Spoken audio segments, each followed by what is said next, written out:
Hey, what's up, y'all? It is gambling day here on Snaps, which means we have our friend Collin Wilson, the Big Bets on Campus podcast. Also catch him at the Action Network, does excellent work there. The lights are still green. We love to see it.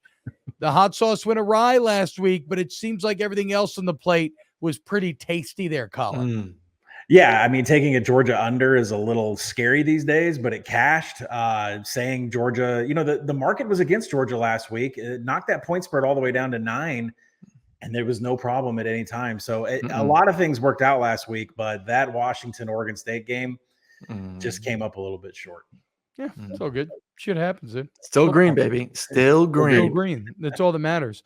All right, so we're going to do rivalries today, and I'm going to ask you for 4 games because it's for the really interested. First, just like a deviled egg, just like you're eating it as you're cooking, getting ready for the big meal, give me a little egg bowl play for Thanksgiving for tonight. We're going to go with the under here, and there was an amazing amount of market movement on Mississippi State last week before the Southern Miss game. The game moved 5 points.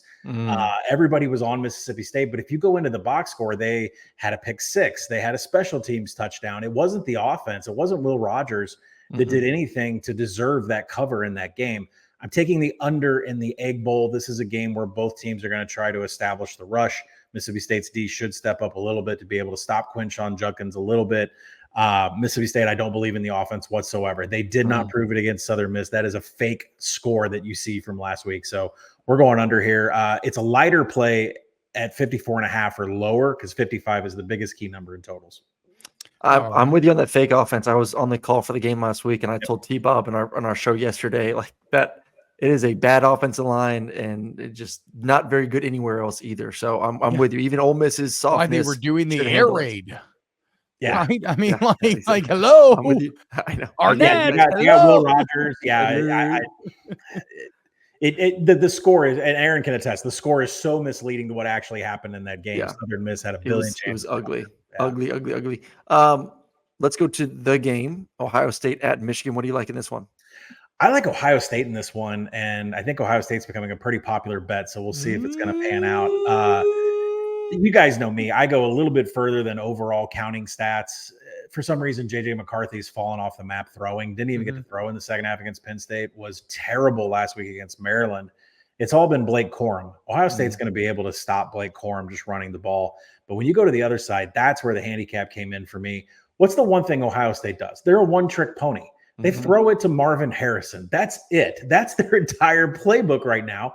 And so what you got to do is go into the pass route tree. Marvin Harrison is excellent at only catching crossers and hitch. When you go into Michigan defending it in the secondary, they are one of the worst in the nation from an efficiency and explosive perspective against the hitch. When you see Marvin Harrison go out for his route and he comes back 2 steps, they better have 2 guys around him or he's going to be gone because the numbers shocked me. That Michigan secondary is terrible against the hitch. So I'm going Ohio State. They have the best player in this game between the both squads. And, that route number alone is what sold it for me. Yeah, look, Aaron convinced me yesterday. I told him yesterday that you still pick Michigan. I didn't convince you because you still no. I literally well, obviously you're a fucking idiot and you don't listen because I said I think I'm still leaning Michigan, but after that I would bet Ohio State plus 3.5 because you just laid out a very convincing argument. Yeah. So are you just saying Ohio State with the points, or do you feel like would you dab a little money line? Like how confident are you with Ohio State? So the way I work it is I've bought 3.5, but I've only bought it about 80 to 85% of my total unit, and then another 10-15% goes on the money line. I do that with most of my dogs. Interesting. But another subject for us someday is a round robin money underdog parlay, getting 7 underdogs and putting them all together. Ohio State will be in there. What? Oh, bro. Yeah, we got to get in on that. Okay, the Iron Bowl kind of feels like the most lopsided Iron Bowl in quite some time potentially here. Well, Bryce Young barely escaped with his life against a way worse Auburn team than this. So this rivalry, there has been some of the craziest things happen here. But I think the formula for this game is that you're going to get the best half of football you've ever seen out of Auburn at home. After what happened against New Mexico State, the word on the street is Hugh Freeze was out recruiting all week. Wasn't really a game plan for Jerry Kill, who continually beats Hugh Freeze. So, you understand that this number here is completely inflated because of what happened against New Mexico State. So I expect Hugh Freeze to have them completely prepared. I expect them to keep score with Alabama in the first half. But when that's done, and by the way, Hugh Freeze is like one of the best coaches. He's number 3 in the country in middle 8 scoring. Saban's a great coach, but he's like 34th. The middle 8 is so important to Hugh Freeze, and it shows which head coaches are really involved in managing clock and managing possessions. I think the time to bet Alabama is right after the middle 8 in the third quarter. There is nothing in the stats that say that Auburn can hang with this Alabama team. When I go look at inside zone coverage packages, when I look at how great Alabama is in the secondary and the fact that Auburn can't pass the ball at all, they haven't been able to all year. Jarquez Hunter is going to get stuffed in inside zone. I think Auburn's going to have enough fire to hang around for a while, but after that middle 8, it is all Alabama time. So bet Auburn on the first half. Get your second half bet in on Alabama at halftime, or bet them after the middle 8 on a live. I love just the deep dive and the thought of when, like, this is why I wish Georgia had legal gambling, because if I would have told T-Bob, like, hey, put a bet in now, it's the first quarter, whatever, he would have responded 2 days later. So, come on, Georgia. Eventually, you're gonna shut the hell up. Like, I don't like one of these. Like, I mean, gee, you've been okay. You want to be honest with Colin? You have been sending in bets, have you, Aaron Murray? Because I gave up on you. I gave up on you. Somebody got a little scared off. Okay, you gave. Well, Colin was very interesting about this. Him giving up on me directly coincided with easily the biggest losing weekend that he's ever had in 2 years. I did have a bad losing weekend 2 weeks ago. I mean, I don't know. Maybe it was me.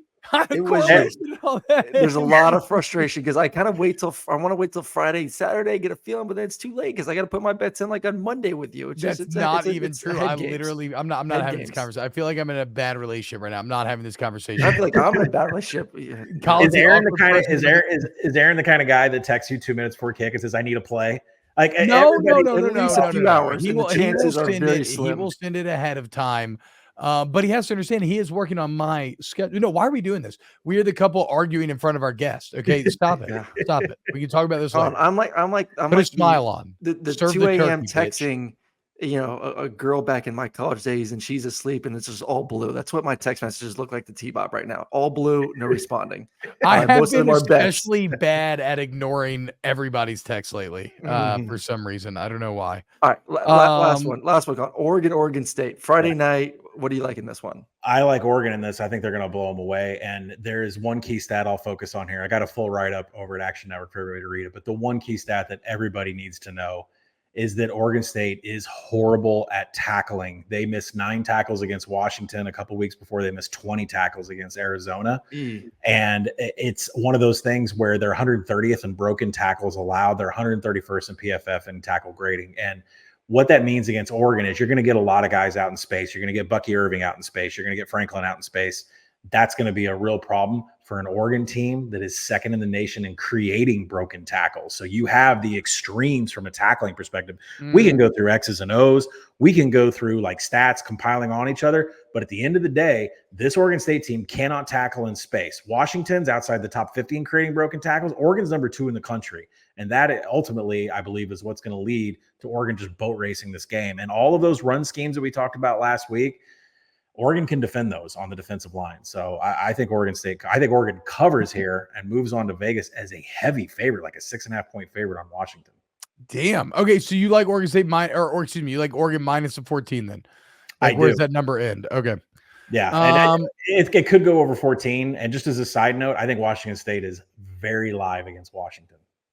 Oh, a little Cam Ward action. I mean, with Cam Ward, it's if you can't cause any havoc. If you can't cause any havoc, then Cam Ward's going to go crazy. Well, Washington's outside the top 100 creating defensive havoc. Colin, what about your best plays of the weekend? Let's get nasty. Let's go Jacksonville State playing what is their humongous Super Bowl. They think they are the outright winner of the Conference USA. They think they should be in the Conference USA championship, and they're taking on a New Mexico State team coming off an Auburn win, heading to the Conference USA championship, not even caring about this game whatsoever. I'd be shocked if Diego plays the full game. But like I said, this is Jacksonville State's Super Bowl. Outside of that, let's go grab a team that is sitting on 5 wins, that's playing a team that does not care about this game whatsoever. That'll be the Nebraska Cornhuskers going up against Iowa. Iowa's going to play in the Big Ten championship. Nebraska's sitting on 5 wins. What a victory it would be for Matt Rule to make it to the bowl season. The X's and O's say Nebraska's going to have some success here, but my warning to bettors is this is an Iowa football game. You're going to see a money line at minus 130 on Nebraska. Buy it. You don't want to mess with points in this kind of game at all whatsoever. Take Nebraska on the money line.